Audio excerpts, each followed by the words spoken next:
ధరిస్తూ ఖరీదైన భోజనం తింటూ చాలా మంది దాసదాసీ జనంతో విలాస జీవితం గడుపుతుండేవాడు. ప్రతిదినం బహుగా సుఖపడుతుండేవాడు.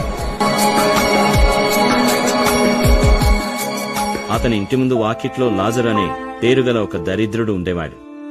అతడు చినిగిపోయిన బట్టలతో, అతని ఒళ్లంతా కురుపులతో, పుండ్లతో నిండినవాడై ధనవంతుని ఇంటివాకిట పడి ఉండేవాడు. ఆ ధనవంతుని భోజనపు బల్ల మీద నుండి పడే రొట్టె ముక్కలతో ఆకలి తీర్చుకోవాలి అని అనుకుంటాడు. అంతేకాక కుక్కలు వచ్చి ఆ దరిద్రుని కురుపులు నాకే.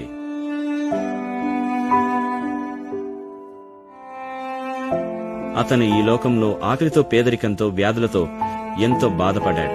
కాని ఎవరికీ కష్టము కలిగించలేదు. కొన్ని రోజులకు లాజరు చనిపోతాడు.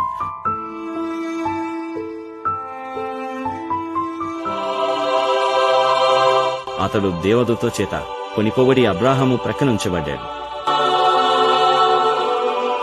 ఒకరోజు ధనవంతుడు కూడా చనిపోయి పాతి పెట్టబడతాడు. అతడు నరకంలో బాధపడుచుంటాడు.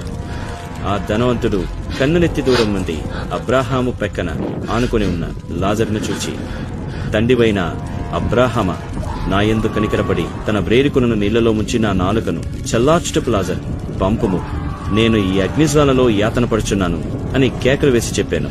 అప్పుడు అబ్రాహాము, కుమారుడా,